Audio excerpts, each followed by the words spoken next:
The most dangerous people in the world rarely look dangerous at all.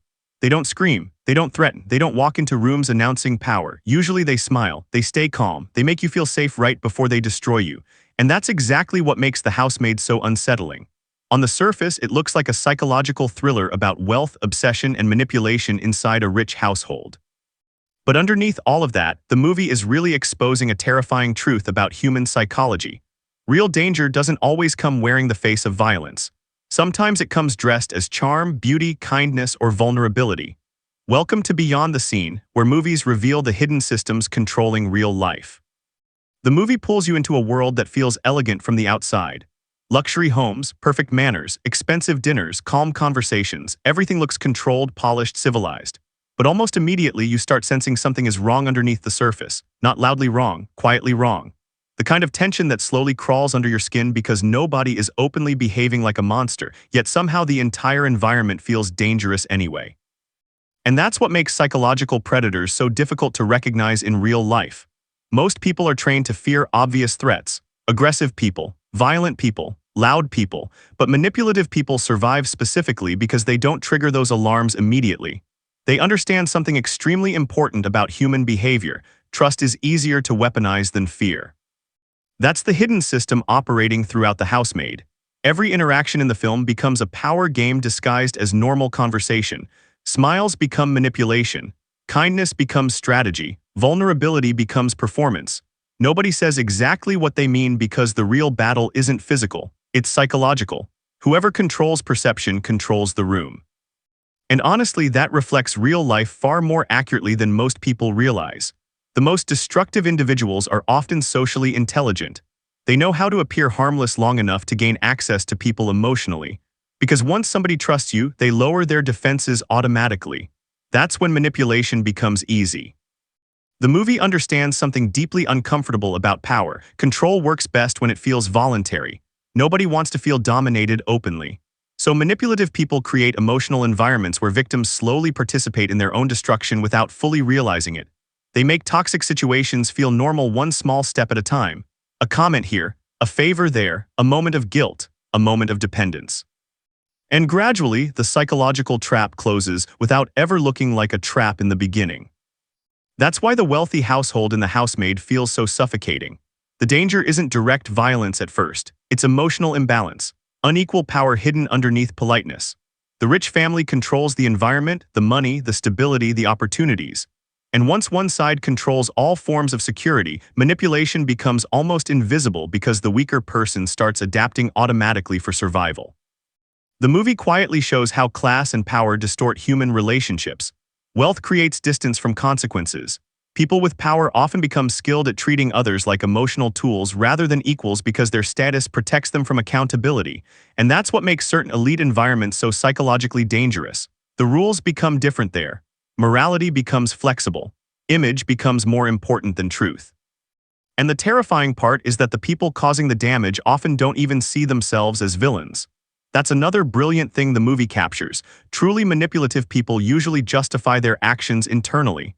They frame exploitation as love, control as protection, cruelty as necessity, because human beings are very good at turning selfishness into moral language. That's why charm can become more dangerous than aggression. Aggression reveals intention too quickly, charm hides it. A manipulative person studies emotional weaknesses patiently.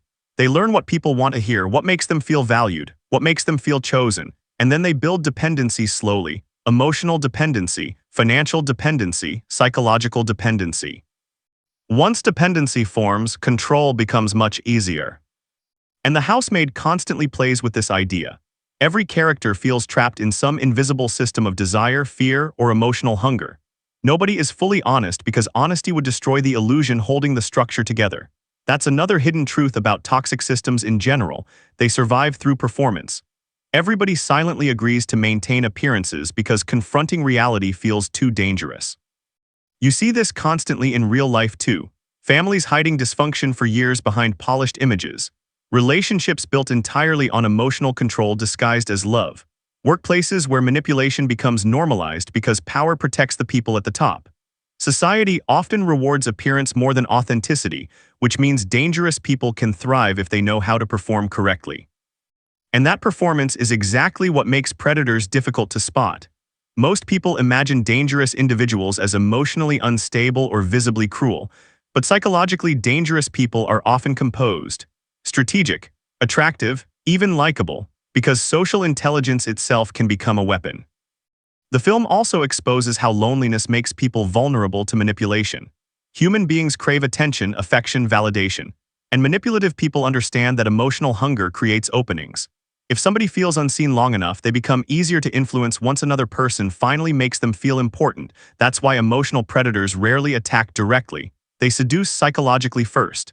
They create comfort before control. And honestly, that may be the darkest message inside the movie. The need to feel loved can override self-protection. People ignore red flags when emotional validation feels powerful enough. They rationalize behavior they would normally reject because attachment changes perception. Once emotions become involved, objectivity starts collapsing. The housemaid keeps forcing the audience into uncertainty because nobody feels completely safe or completely innocent. Every interaction carries hidden motives underneath it, and that tension reflects something real about human psychology. People are rarely exactly who they appear to be on the surface. Social life itself is partially performance. The difference is that manipulative individuals weaponize that performance intentionally. The movie also quietly critiques obsession with status and luxury.